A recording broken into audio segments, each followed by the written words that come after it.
really fast with just max elixirs and putting on a lot of pressure with Lycanroc GX's Bloodthirsty Eyes. Deck is really more about pure aggression at this point, based on compared to some other decks in this format. Absolutely. Yeah, he'll be going up against Joey's deck. They have, of course, got the game underway.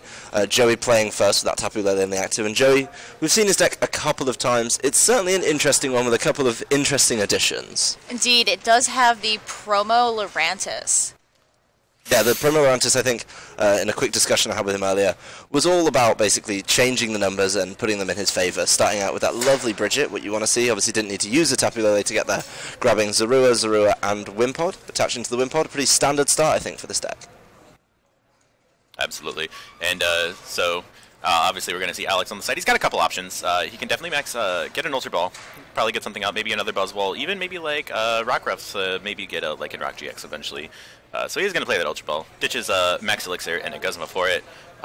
Doing a quick deck search right now, trying to see, you know, maybe if he's prized one piece of his puzzle. Maybe he prized a certain Lycanroc or his Octillery Line or Brooklet Hill or something like that.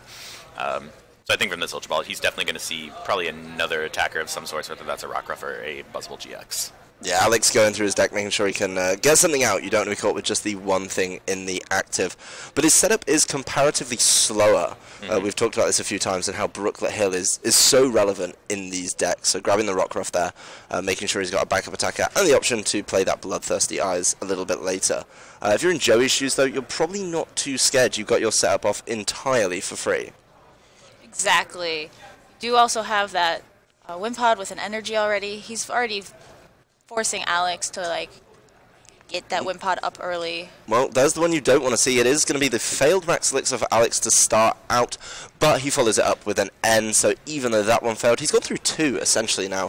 One discarded for the Ultra Ball, one failed on turn one, and an N here, so even if Joey had a lot of good things in hand, which he may have been looking pretty positive about it, he is, of course, going to have to shuffle in and draw 6 new ones. So Alex going through a lot of cards this turn. Yeah, I think that Alex's position is just fine at this point.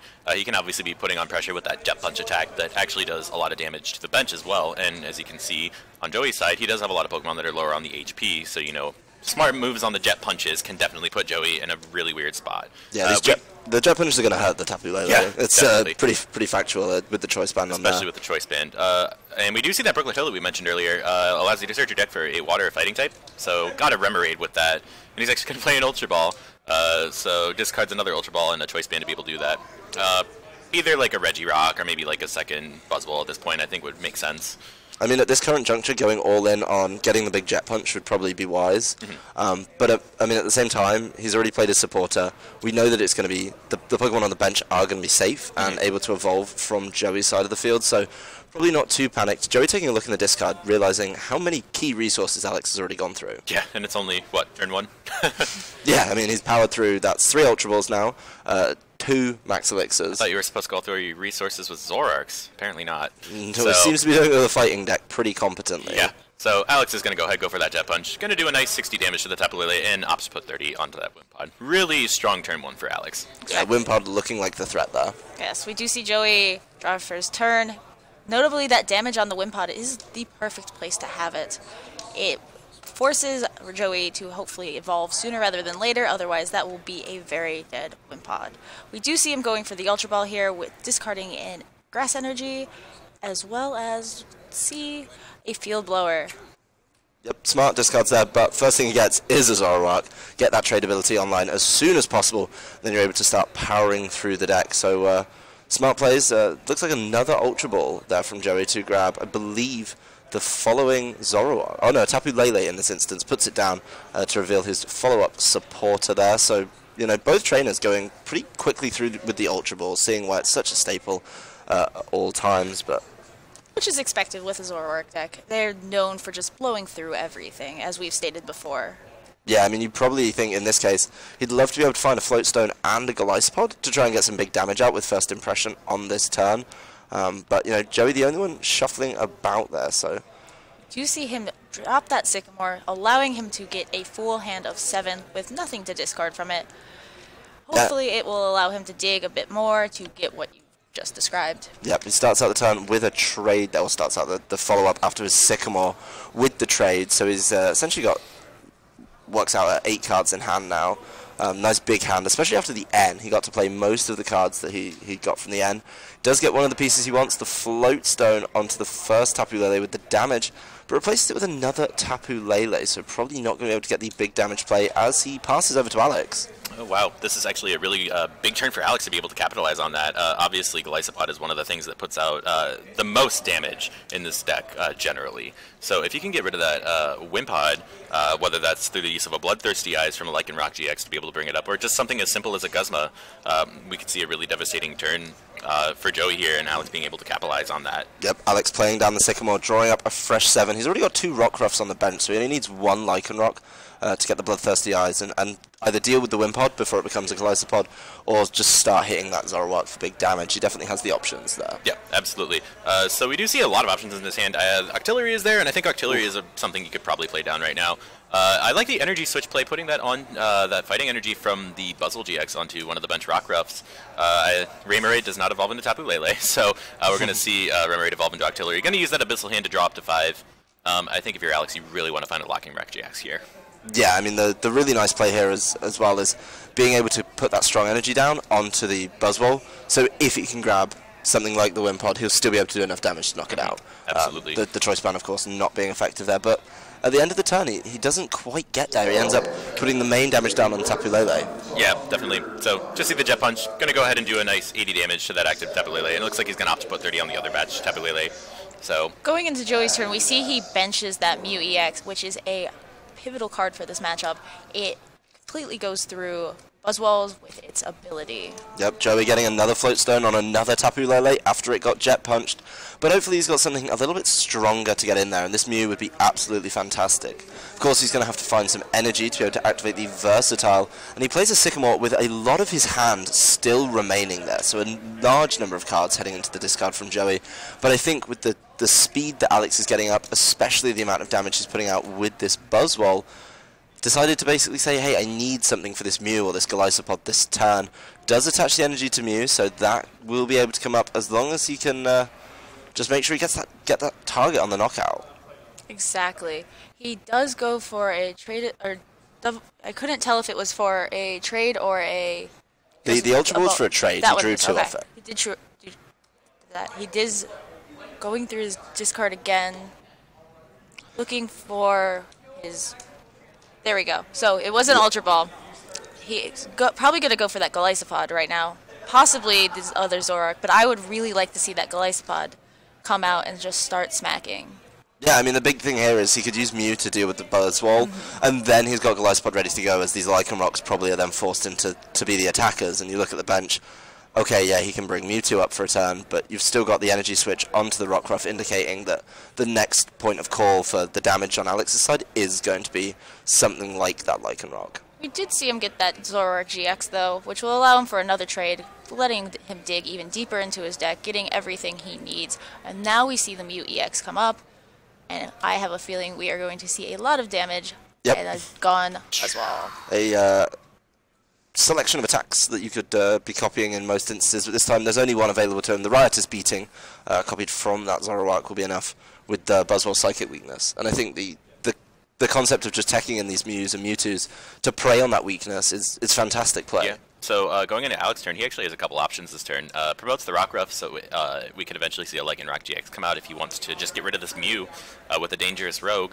Another option he has, I saw a Max Elixir in his hand, so he could Max Elixir onto the Mewtwo, attach manually to Mewtwo, or he could even watch and learn if he really wanted to, I guess. Yeah, the first card out on the Max Elixir is going to be the Fighting Energy, and then he just manually attaches. The other one, he has got the Watch and Learn ready to go, and we've seen some big plays over the course of this weekend with the Watch and Learn, and after you take such big damage, bringing it up isn't a bad thing. Unfortunately, it depends on what Joey declared as the attack to take the knockout there, because then that's going to be reliant on what gets Watched and Learned. Right. And you want to be able to get this Mew knocked out. That's so it really all depends. I wouldn't see why he wouldn't have done Riotous Beating, but he very well may have done Psychic. Yeah, I mean, it appears that he had to do the Riotous Beating to guarantee a knockout there. Yeah. And then, hey, pretty simple, just get it up there. That's going to be enough. Obviously, Mew EX being so low on hit points, especially now we see Pokemon regularly over 200. Mew EX kind of absolutely. an older EX. So we're going to go ahead and see Alex Hill use that Watch and Learn to copy what Mew copied with Versatile. That's a lot of copying going on. That was the Riotous Beating there, which is exactly enough damage to knock out that Mew EX. Yep, fantastic play there by Alex to match up the prizes at 4-4 in this first game of this quarter-final. We do see Joe's bench now down to just 4, so if he wants the full power Riotous Beating, he's going to have to find something else, but you do have to wonder, does he want to go after that Sudowoodo? You can't leave it there because then it'll just start Watch and Learning your big attacks over and over again, but at the same time, you can really shut down Alex by getting rid of these Rockruffs. Indeed. We do see the second trade coming in, getting him an N as well as a Choice Band. He also drew a DCE, so he could power up a Zoroark or go in for a energy onto that Wimpod, hoping for the Golisopod, getting that crossing cut. Yeah, I will say it's been a while since Wimpod hit the bench, and of course it's not evolved yet, so you do have to wonder about the location of these Golisopod. 1, maybe even 2 prized. It just seems very odd that he went all in so early and we've just not seen any follow-up to that. He does play the double Puzzle of Time though, and after Alex was having a little peep in his discard, after asking of course, because it is exceptionally polite to do so, Joey now has the option to go in and grab some cards from there. Yeah, absolutely. So do see Joey go for the double Puzzle of Time there. Kind of taunting Mew. Yeah, I mean, I think he needs to go for that. It works exceptionally well against Alex's deck. It sways matchups so well. Yeah, he's definitely taking his time with this one. He wants to make sure he gets the right call. Looks like one of them is going to be an Ultra Ball. He's placed that down, so he's just making a decision on the second. And before he does that, a little peep over on Alex's side in the discard too. So what they've used in terms of resources is becoming very important here. And Joey is umming and ahhing over the second one. He's going to grab another puzzle back, though. Interesting choice, I think. I think it kind of makes sense, though. I think Joey wants to search out his Golisopod at this point. Yeah, I mean, Ultra Ball is great, just because he will be able to straight up look for it. Going to discard the N and the Choice Band to play that one, and he finally gets through to that Golisopod, so they weren't at least both trapped in the prizes. Right. He's definitely having a good rummage through, though, after he completes that search. Indeed. So right now, I am expecting to see this Golisopod come up and knock out this Sudowoodo, which would be great for Joey, putting Alex at a little bit of a predicament here since he doesn't have anything major on his bench.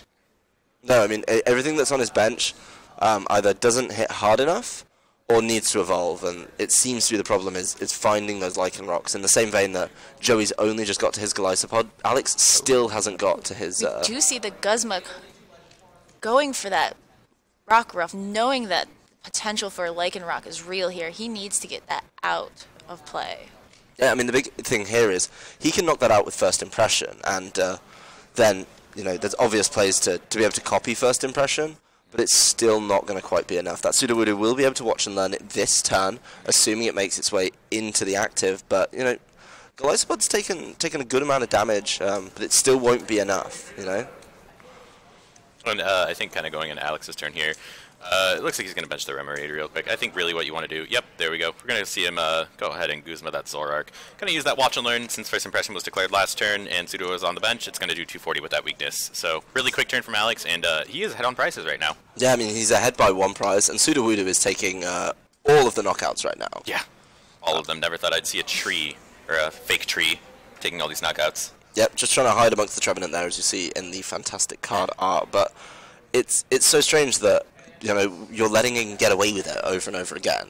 Yes, the Rockruff was important to knock out, but at the same time, we hadn't seen any Guzmans from Alex, so you had to be aware of that play being potential. Yeah, absolutely.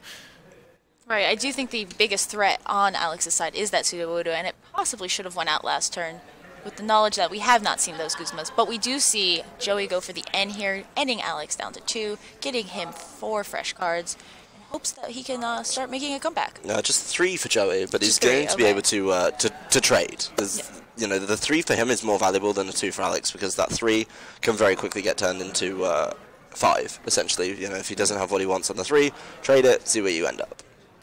Right. There's one thing he didn't want, it's the Lurantis promo, I believe. Right. We do see that retreat. Going back into our Golisopod friend here, going to take that knockout on that threatening Sudowoodo. I think that was definitely the correct call here. I mean, now it really is a tough one for Alex to deal that big damage right now. Yeah. The only thing I'd look at on Joey's side is maybe trying to get some damage off on that Glycopod.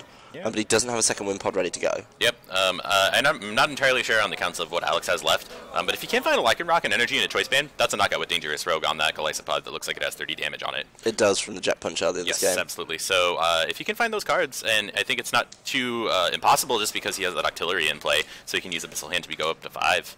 Yep. So, well, he's definitely charging up one of his Rockruff, so he's making a big gamble here, yes. making sure he gets the Lycanroc into play. That's really what he wants. Yeah, definitely. So he did hit that Max Elixir there. I did see another Energy in hand as well that he can just attach manually, either to maybe like the Mewtwo or something like that. Oh, he's going to go ahead and attach to the Lycanroc. Well, all in on this Rockruff, the Abyssal Hand to start out. He does have the Choice Band that he needs. Still no Lycanroc, though. Yeah, so we'll have to wait, and I know that Alex does play the 2 Lycanroc GX, so looks like gonna go ahead, play that.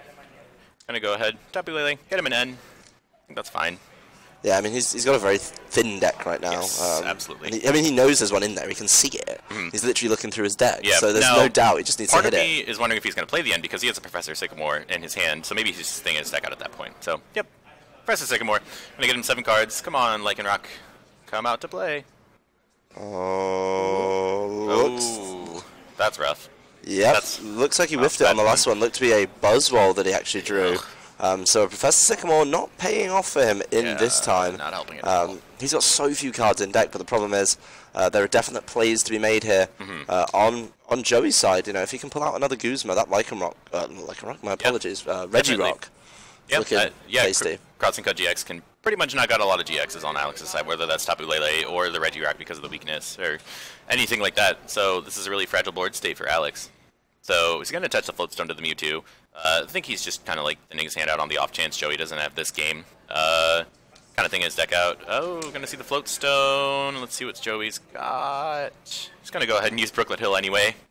Pretty good to kind of see what your resources left are.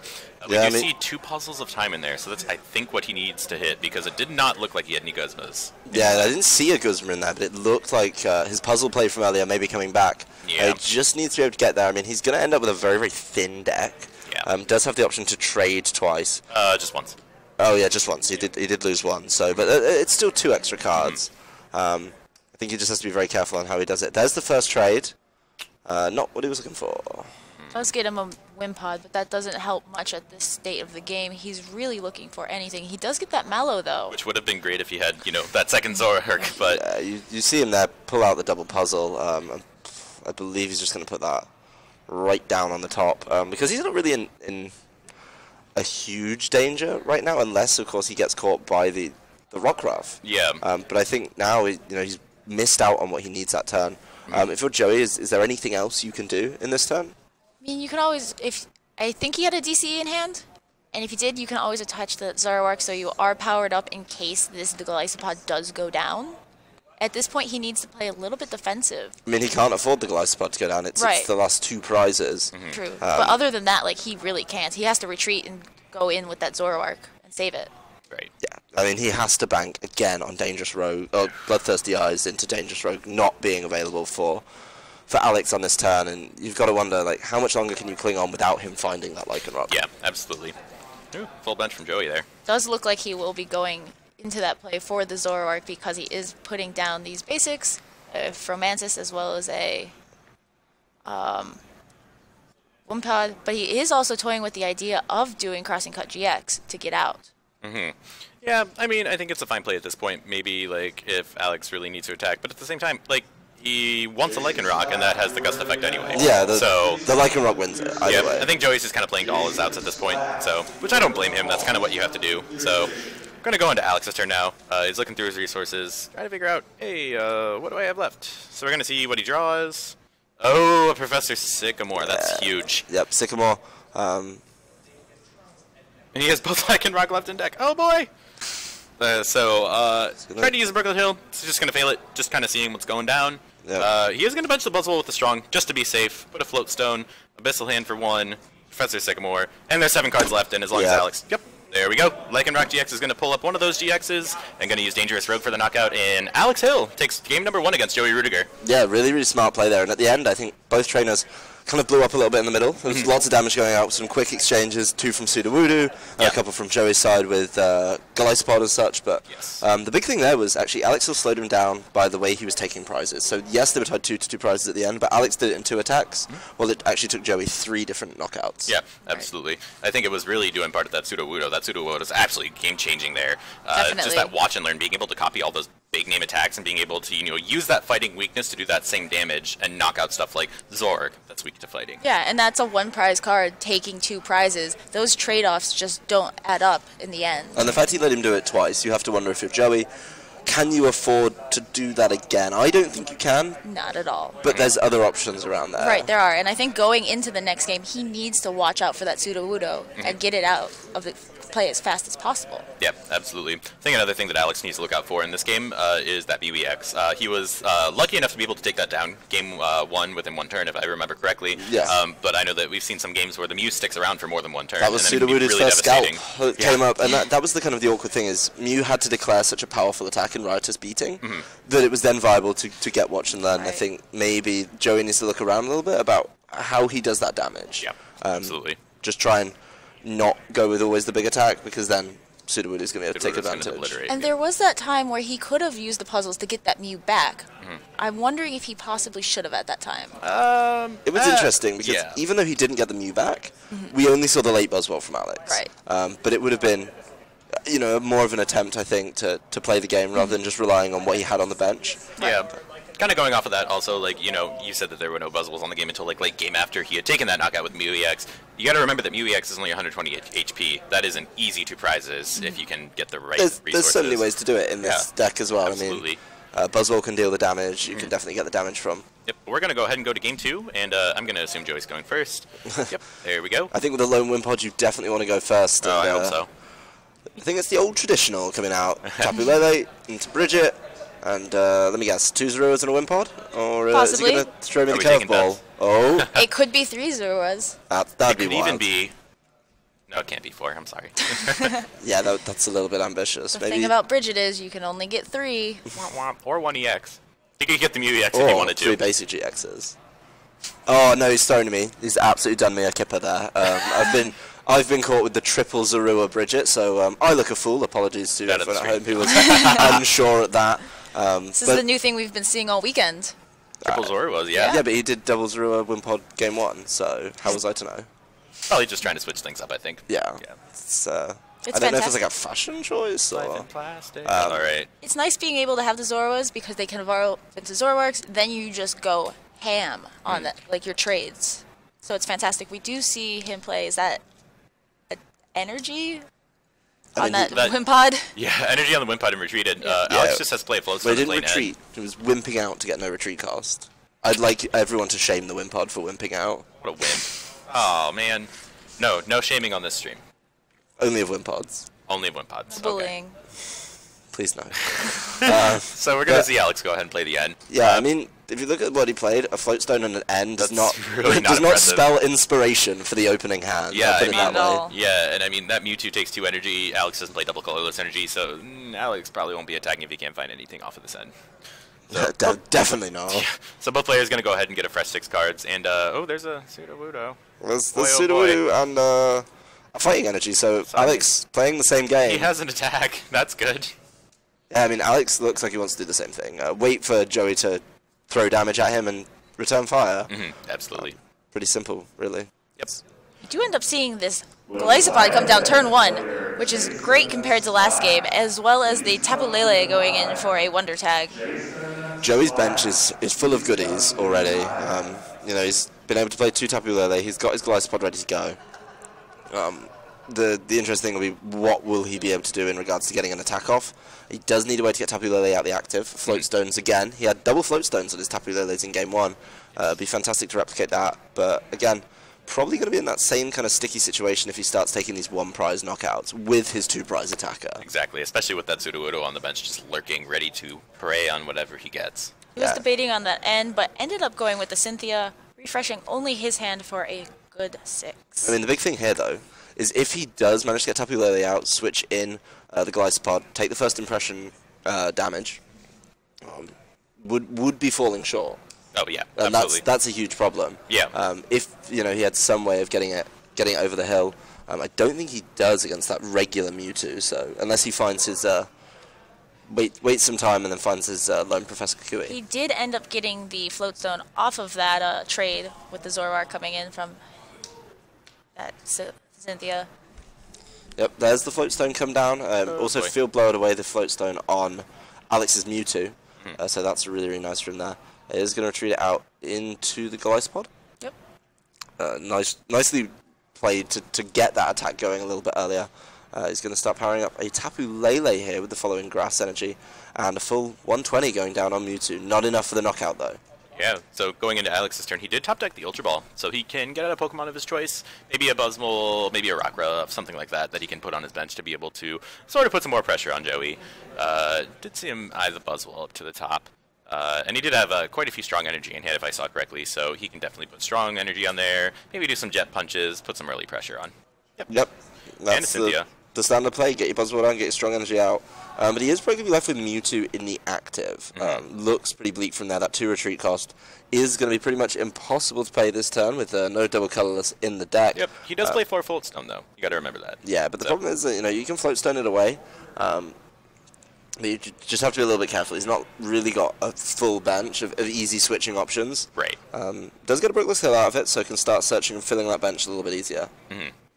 At this point, do you think Remoraid or Rockruff? What's the better play? Assuming that he has no other search in his hand. Considering the Buzzwole's in play, and he's able to start dealing big damage with Jet Punches, Rockruffs, assuming not all the Zoruas evolve, or even if they do become Zoroarks, if you have the option to Bloodthirsty Eyes, that'd be nice. But he does have a good amount of deck to still go through for one of these decks that pulls through it quickly, and definitely. Octillery's going to help him do that. Yeah, and we do see him just go ahead and go for the Remoraid. I think that's a good play. Next turn, he can eventually get that Octillery out and be able to draw some more cards, which is really good. So from here on out, I think Alex is probably just going to pass his turn. I mean, he can't get the Mewtwo out of the active, so yep. Nothing. Yeah, nothing else. Over to Joey as well. Still got that Gliscod in the active. Only a single energy on it, but probably not looking to make any crazy big plays this time. I mean, it could be interesting to see him make a big play, but I don't think he's going to waste a big move. Would be nice, I'd argue, to work around that Mewtwo, because it's not doing anything right now. It's not got energy on it, it's got a lot of damage on it, so it can't take attacks. Maybe start going after this Sudowoodo, just so you don't fall foul of a Watch and Learn. Exactly. That, like we saw in the last game, that Sudowoodo is a giant threat. We do have the Sycamore, where he will be getting a fresh hand. He does get that DCE, so it's 2 DCEs. So it'll be interesting to see if and where he places it. But instead, he goes for a trade right now, netting him another supporter for next turn. Yeah, he's not short of resources in his hand right now. 2 double colorless energies of such as well. And the option to trade twice. We've seen a couple of big trades there. As he pulls a Field Blower off the trade and just decides to remove the Brooklet Hill from Alex's side. Of course, It's a fantastic play because now Alex has such a low bench. He's not going to be able to easily get something out just by saying, I'm going to go look in my deck right now. And we do see the knockout there. Mewtwo goes down. Alex is promoting the Remoraid, which I find to be kind of interesting. So maybe that means he has like a Guzma play or something like that. But kind of looking at his hand, I don't see anything like that. I see Lycanrocs, I see Energies, Tapu Lele. All right, seems good. Tapu Lele was lurking in the back of his hand there, and it comes out. So basically, yes, if he's going to go for it, Guzma's the play. But Joey only able to use First Impression. Only for 30, yeah. Yeah, so even if if he does bring in that Sudowoodo, then hey, it's only going to do 30, so he's probably forced to play the Buzzwole. Yeah, and even if he wanted to like watch and learn on like a Zoroark, he would only do 60. Actually, it copies the first attack, right? Not like the amount of damage. Yeah, so First Impression's definitely an option Sudowoodo is there. on the bench, so he can use that Guzma, attach an energy, bring up a Zoroark, use Watch and Learn to copy First Impression, take the knockout, since that Sudowoodo is on the bench right now. Yep, Sudowoodo definitely able to do exactly what it did in Game 1. Fantastic play there from Alex. You have to imagine he's going to declare it. Yeah, Alex is really putting up a fight right now. So I don't even think the game even came that far out. Sudowoodo fantastically maneuvered around there, and another scalp, a 2-prize scalp for Sudowoodo. Really good play there by Alex, and now he's got a 1-prize attacker in the active, which kind of messes up with Joey's math. Right. So even if we do see that Golisopod come out and knock it out, Joey is still going to be behind. But we have the puzzle of time coming in. What do you think he's going to go for? He's got a number of things in there that he needs to consider. I mean, he has just lost, of course, his Zoroark, and he has his Arua ready to go. So if he wants to keep up with the trades, that's a smart play. But I think he also has to start looking around for a way to get back some of his momentum, because all of the wind got taken out of his sails. You don't know what his draw supporter situation is like.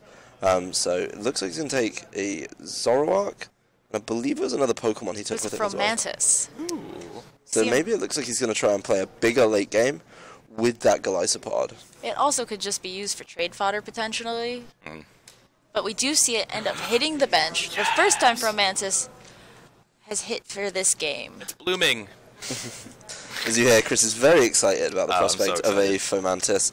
As Joey moving into the portion of the turn where he trades, such an exciting portion of the turn. We see pretty much every game now. This is more exciting than Palpad. So going forward, it looks like Joey did use that Field Blower to get rid of that Choice Band on Alex's Buzzwole, and there goes the end. Right. Yep. But I mean, Joey's done so much in this turn. He's gone through so many cards, and each end is definitely going to punish Alex a little bit, especially because he had his 2 prizes from last time in his hand. All he needs to do now, I think, is switch out or retreat the Tapu Lele with that Float Stone and just start going for it. He did commit one of the double colorless energy to the Golisopod, and that Golisopod's looking pretty safe right now. Yeah. So Alex is going to get 4 cards off of that. Joey is going to get 5.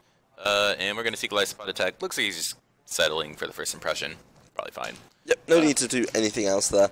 Yeah. Just make sure you take the knockout. One thing that's interesting, off that N, Oh, Alex he did have the option to armor press and reduce his damage as well. Yeah, absolutely. Yes. So that may have happened. But we did see Alex get the Artillery off that N to 4, so that's going to allow him to draw some more cards, which is going to be huge for him. Yep. Well, he placed the Buzzwole in the active there, the only thing that's really worth having without the ability to guarantee that he ends up with cards, and we do see the Abyssal Hand, but it's looking light there, I think, for Alex. Yeah. Do believe that's a max elixir in there. It is. But he's got 2 energy in hand. We know the counts are a little bit low. He's already lost 2. Yeah. So the max elixir could arguably be a risk. Yeah. There are a lot of plays that could go through. He does have a Guzma in hand and a Float Stone, so if he wants to, he could Guzma, put his Buzzwole on the bench and attempt to max Elixir, but that's kind of a risky play at this point, if it's not necessarily worth it, and maybe just going for Jet Punch here at this point. Yeah, we do see the Guzma play. All right. So Zoroark coming into the active. There's the Elixir. 3, 4, 5, and 6. So whiffing and ending on the next max elixir. Alex was actually telling me earlier he's had a shocker with the max elixir this weekend. Yeah, no, I remember we streamed him earlier today, and he played 6 total on the stream and only hit 1. Well, seems to be his luck keeping up here. He does Float Stone though. There won't be any knuckle impacts or absorptions from this Buzzwole, but he still has access to a Jet Punch, boosted up by 2 strong energy as well. So it's going to go ahead and do 70. Seems fine.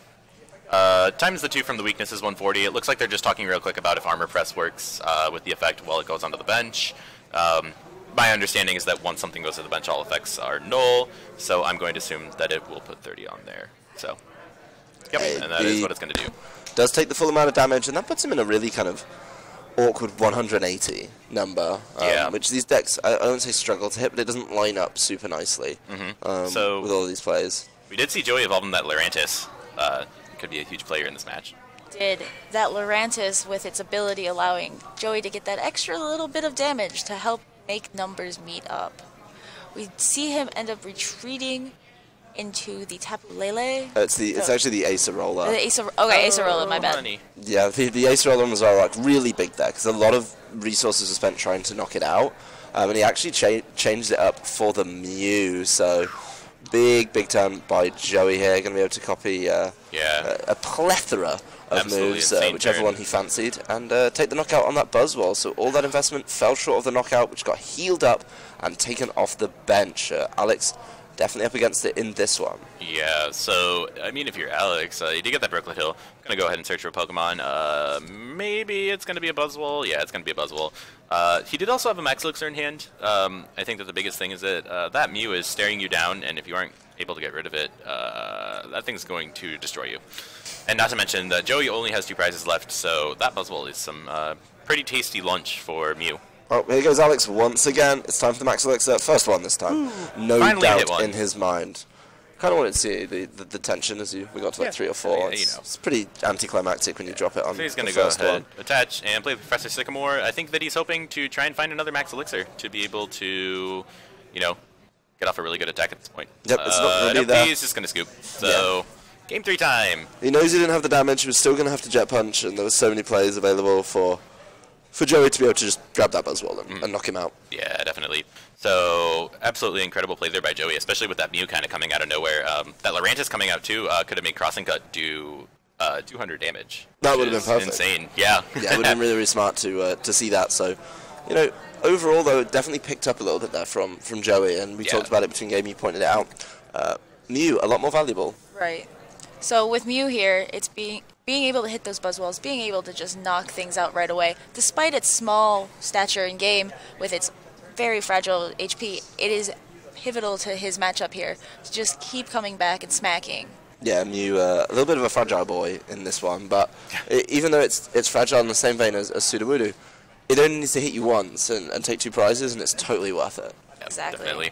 Yeah, so kind of going into Game 3, do you guys think there's anything that they need to do differently at this point? Is there anything that they did wrong, or maybe necessarily was kind of questionable? Are there different ways they could go for this game? What do you guys think? I think Alex needs to play Game 1 again, and Joey needs to play Game 2 again. Yes, Good exactly. Point. See, he's smart.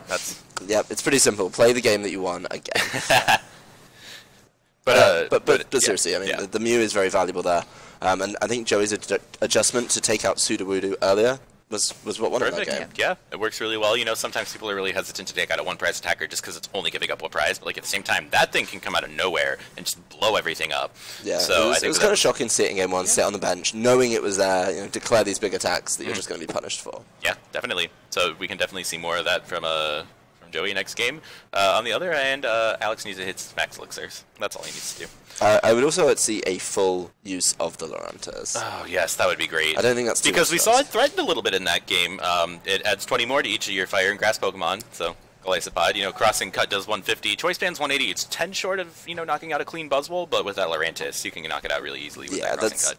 That's definitely something he has to consider. We do see the starts. You have to imagine Alex will be going first, and he's probably going to need it. The Lone Remoraid in the active here. Brooklet Hill, though, in his hand means he's guaranteed a Pokemon to kick us off. Not going to be caught with any nasty donks or anything. So, yeah, like you said, going to go ahead and get that Brooklet Hill. I think he's probably going to look through his deck really quick and probably get a Buzzwole after this. Did see some energies, did see some float stones in his hand, so he has lots of options if he wants to move Pokemon in certain places and place energy and all of that. So, Indeed. Yeah. So, kind of going forward, kind of looking through his deck a little more than I'm used to when I'm watching him, and maybe something's prized and he's just double checking. So just kind of do that. But I see Octilleries, I see Lycanrocs, I see Buzzwoles. I don't know what else he would really want to not be prized. Yep, I see Buzzwoles, I see Octilleries, I see Fronts, and you know, all that good stuff. Yeah. Key play leg and floats it down on Octillery. It's not going to be trapped in the active. Strong energy onto this Buzzwole, and that hand that had a couple of good things in it. Nothing too spicy though. End away by Alex. So Joey also having to play around with his deck as well, shuffling in. Both players drawing back to 6. Yeah. So Alex went ahead, played that in, a card that has been in and out of formats and just got reprinted in Fates Collide a couple years ago. So both players are going to get 6 cards off of this. And I think if you're Alex, you probably want to get a Rockruff down. Probably want to get maybe another Pokemon down in general. So both players are going to cut, and then they're both going to draw 6. We'll have to see what Alex gets off of this. Drawing on face down so we can't see. Very smart, Alex. Thanks, Very Alex. smart. Appreciated. It does show us the hand. It's full of energy. That's Choice not band. a Pokemon. There's no energy in there, and he puts the Buzzwole up and passes. Yeah. So we do see Fomantis. Despite Alex not getting his Pokemon, Joey did get that Fomantis as Alex pointed, or as Chris. Are you getting my name wrong now? Revenge. Oh, got me. We did see that Fomantis come down for Joey. He did get that Float Stone, which is great to get his Zorua out of the active. Currently going through his deck, looking for whatever he may need. Get him with the Mew. Get him with the Mew. So one thing that I think is interesting that most players don't think about is Joey actually just used that Brooklet Hill to kind of look through his deck as kind of a search because, you know, he's not guaranteed that he's going to get an Ultra Ball or anything like that this turn. And, you know, sometimes players, when they realize, I'm not playing Water, I'm not playing Fighting Pokemon, the deck is private knowledge, so you're allowed to go ahead and search that and see, you know, maybe what you might get prized or counts and stuff like that. I mean, what do you think Joey was looking for in there? What was the key thing he said, I need to check this is in there before I start going through this deck? He was just looking for his counts, probably to see if that Mew is still there since it's a one of. Going in, seeing if any of his Glycopods are prized, just to get a good feel of what he needs to do in order to seal his victory to go on to top 4. The semifinals. Semifinals, whatever. The fancy way to say it. Oh, thank you. It's the European way. It's very continental. The European way. Perfect. But if you want to get really continental, it's le semi-finals. Oh my gosh. I can't do that. You're not French? What? He's not classy enough. Yeah, I'm not classy. I'm just, It's really simple. You pun say everything. le, and then But you say anyway. the rest of the word in a strange fashion. It works every time. Yeah. Anyways, Le Tapu Lele has made it down onto the bench, going with that Wonder Tag, searching for a supporter. What do you think he's going for? I could see a Mallow. Depending on if you drew Zorks or not. Yeah, Mallow for next turn would be pretty smart. Does he play Mallow? He doesn't. He actually pulls out Acerola. Well, sorry, to your question, he does play Mallow, but he pulls out Acerola. They're two separate statements. Perfect. It looks like he's, I don't know the French for preparing to take damage. I took French in high school. It's préparer de... Damage. Préparer de damage. Perfect. So, Got it. Damage. looks Anyway, like Joey's going to go ahead and promote the Tapu Lele GX, noting that Zorua has that fighting weakness, doesn't want it to go down this turn yet. So. if he takes the Jet Punt damage, though, he can actually pull it up with the Acerola to use it again, Right. and keep that string of supporters going on. So Joey may actually be running a little thin on the supporters in his hand. Yeah. It's over to Alex's turn, though, and it's his time to finally get a Rockruff down. That's the ability you can get with Brooklet Hill. You're never short of the old Rockruffs. Oh, yeah. How many hit points does Fomantis have? 50 or 60? I think it's one of the usual 60s. I think it's one of the usual 60s. Interesting. So, I mean, Alex could get out a Regirock if he wants to, and potentially swing up that Fomantis with some sort of gust effect if he wanted to. Oh, Max Elixir for Alex. He's going to mess it up. Hey, he did it! Did it! Small congratulations for Alex Yeah. there, who's now taken his... Please clap. So he's going to go ahead and get the fighting energy for that Max Elixir. Max Elixir's assist rate up to 20%. Yeah, it's like someone watched our stream and just some pixie fairy granted his wish for him.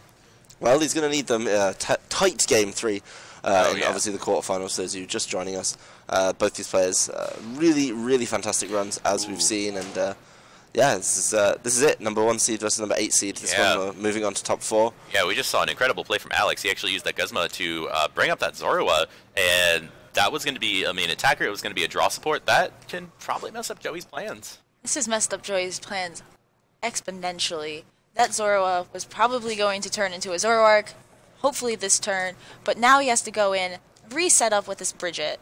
The fabled turn 3 Bridget, just what everyone loves to do. It's better late than never. Yes, but your success rate, if it's not a turn 1 Bridget, to get that bench set up so you're able to start evolving into everything. Never say never. Yeah, he's got to fight back, and that's something we've seen him do a couple times now in these and games. especially when you've got $5,000 on the line and 150 championship points. You got to do everything that you can to try and win that. Yep, Exactly. the only way to do it. Tapu Lele is going to be remaining up in the active for now as the bench gets filled by, oh look, we're back to 2 Zoruas and a Wimpod. But no, it's Like there. he heard you. Huh? It's like he heard you internally. He heard Adam saying, "Get the Wimpod." I definitely didn't say it like that. I 100% do not sound So like that, Chris. we're going to go back over to Alex's turn in the meantime. So he's going to attach the Choice Band to the Buzzwole there. He's going to go ahead and use that Brooklet Hill. Regirock could come down, or maybe even second Rockruff would be a pretty good option as well. The Regirock is an interesting option just because it'll make Jet Punch do 90.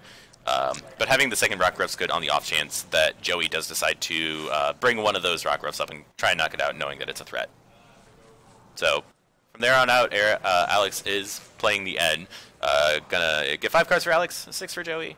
I don't know. I like Alex's board. I think it looks really good. Do you just like the look of it, or do you actually like the Pokemon on it? I mean, I hate the fact that he's playing promo Buzzwole, but we won't talk about that. Buzzwole, I think that the set art is much better. a little bit ugly. I mean, if we're saying look at the board, Joey's board is much neater, but he's got less cards on it, so Definitely. easier to keep it tidy. There goes the end draws. A couple of interesting things there for Joey, but we'll see if they come to fruition next turn. Yeah, definitely. So, seems like a lot of energy in Alex's hand. It's a strong, a regular energy. It's not Guzma, if I remember correctly. Yeah, there was a Guzma obviously on the can't play front. it this turn, but gonna go ahead, use that Abyssal hand, draw a card. It's fine.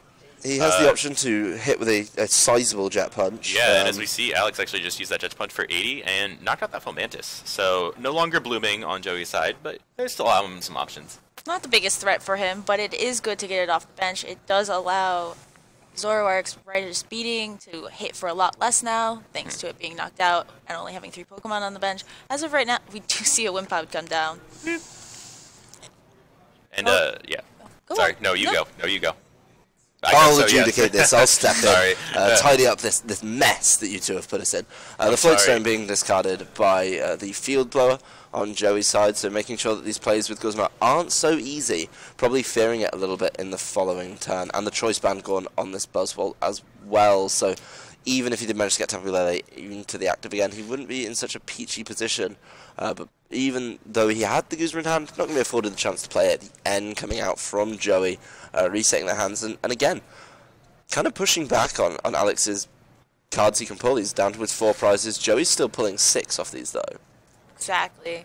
But with Alex having Octillery, that doesn't seem to be too much of an issue. He will be able to go back up to a 5-card hand with Abyssal Hand. Yeah, I mean, even if the 4 are abysmal, he can deal with it with an Abyssal Hand. You like that? Yeah. Do you see Joey getting that Zoroark, allowing him to start trading, and we see the Lurantis go in and get him 2 new cards. One being, it looked like a Choice Band, and another Wimpod. This is an awkward position for Joey, I think, because I didn't see any means that he will be able to attack unless I was looking at his hand wrong. He does have the DCE. He does, but at the same time, that's Zoroark's weak to fighting. Exactly. And that Rockruff has 1 energy on it, so we could see Lycanroc just come up and absolutely smash it. Take a little bit of a dangerous turn. So, I don't know, I think if you're Joey, maybe you just... I don't even know. It's so tough to pick at this point. His bench just seems so undeveloped compared to Alex's. I mean, on Alex's side, you've got 2 Buzzwole with the energy to Jet Punch on, 2 Rockrush ready to evolve, and your Octillery. And then you go over to Joey's side, and he's got 3 basics and a Zoroark. So definitely a little bit lighter. And even though Zoroark's going to add additions with trade, you've still got Tapu Lele in the active, which you have to get out. Of course, that won't be any longer, as he does pay the cost to retreat. Dash double colorless energy. And he's going to start going for it. He knows he needs to start getting damage down. Even if it does take his Zoroark out, this is going to help him a lot. At the same time, you have to realize, if Alex can get the knockout here, he's 2 prizes away from advancing to the semifinals. So, and that could be really easy, whether that's on that Tapu Lele that already has a lot of damage on it, or even just if that Zoro evolves into Zoroark, or even Golysopods later. And especially with the bench size of 4, Dangerous Rogue is doing a lot more damage. Oh, Alex is going for it again. A big play coming up here, potentially, as he finally grabs that fighting energy, the last turnover on the Max Elixir. We know he had a handful of energy before, but does he have it now? If he does, then he's going to be able to potentially just knock out this Zoroark and make Joey's bench look really, really weak. Really abyssal. So the energy, yeah, don't cheat, Alex. So... Yeah, oh, so he's got it. He's got the strong energy in hand as well. Ooh, and there's a Guzma, but that's not a good way to get out of the active to get rid of the Zoroark, you know? At the same time, maybe just killing the Lele, knocking out the Lele is a good play as well. Yeah, we see Alex powering up the Buzzwole on the bench. Yeah. Looks like he's going to go for it. Going to grab the Zorua. Definitely wants to keep those trades down. That is a very good point. I didn't even realize that. Yep. Oh, he's going for it. He's going to try and find the Lycanroc to hit it with the Bloodthirsty Eyes. Doesn't get it. I think he had an Ultra Ball beforehand in his hand, so he could. Yep. He could definitely do that. That is huge. So. He's gone back in the deck. Grabbed another Emerald with the Brooklet Hill. Yep. Absolutely good. He can eventually get out 2 Octilleries if he wants to.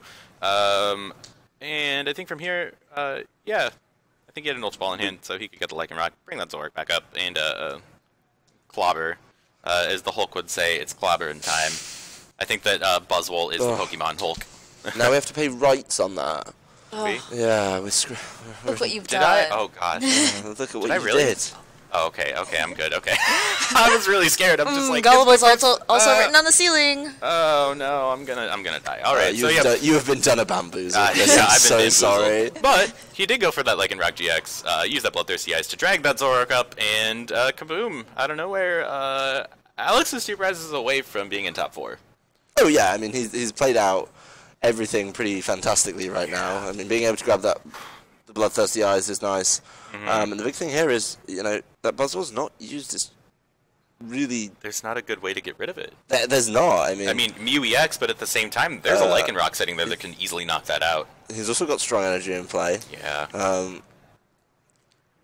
Obviously he can't... does draw that Zoroark, so he can at least start trading, but he sadly had to send that Wimpod up because he knows about Zoroark's weakness to fighting. He doesn't want to lose it. Yeah, I mean, you know that he had to use the Knuckle Impact there. Oh, so... At least we do see the Golisopod finally hitting the field, but I have a feeling it might be too little too late unless he's able to get a Grass Energy and a Golisopod onto the bench and then have it somehow come into play. Well, you could take some damage on it this time, let yourself get caught with a Jet Punch to the face maybe, and then finally play that Ace Roller that he grabbed earlier and wasn't able to play. Yeah, I think he got rid of the Ace Roller with the trade. Yeah. But he did just Tapu Lele for the end, so I think he's just kind of playing to all his outs, hoping that Alex can't draw an energy off of this end that he may or may not play. See, he's debating something right now. Something spicy.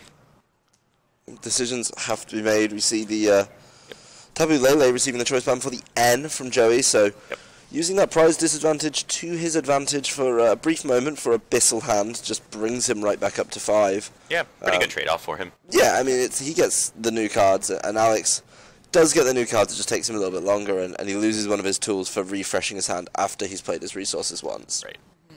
So, Joey's going to get 6 cards. Alex is going to get 2. I think if you're Joey, what do you want to draw? All the good stuff. All the good stuff. Okay. So he does. He did get that energy, and if he doesn't have a way to get the current Golisopod out and a new Golisopod in, then he's just going to probably have to attach and do a measly 30 bit of damage. Oh, that's not good. That's not pretty. It's not ideal, to be certain. It's not ideal whatsoever, but on the kind of bright side, Alex did use Knuckle Impact. He did not flip his GX counter, maybe saving it for a dangerous rogue, so that Buzzwole can't attack next turn. So that is something that I'm sure Joey is taking into consideration. Playing an Ultra Ball, I don't know, probably looking through. Where's my Mew? It's sadly in the prizes, it seems, but he's possibly going just to see what it is. Oh, no, it's right there. There it is. There we are. Found him. There's my little 151. Which one was it in the Pokédex? I don't know. 151. Oh, got me. Alright. So yeah, he's going to go ahead and Ultra Ball for that. Got rid of the Lurantis and the Grass Do you Energy. really have no respect for Mew, Chris? What? Do you really have no respect for Mew? I mean, it almost won me a League Cup last week. I respect it. I'm saying nothing. He does grab the Mew out of his deck and put it in his hand, but a little cautious there. Is going to attach to the Golisopod. Yep. Still a bit dicey for Joey, I think. It's rough. Doesn't seem in a great position right now. Oh, he's a Sycamore in hand. Yeah, this looks. He's also got Guzma and Sycamore, so oh my goodness. Even though that Buzzwole can't be attacking right now, it's going to be able to attack an Ultra soon. Ball. Picks up 2 Ultra Balls off the. You know what he could do is he could.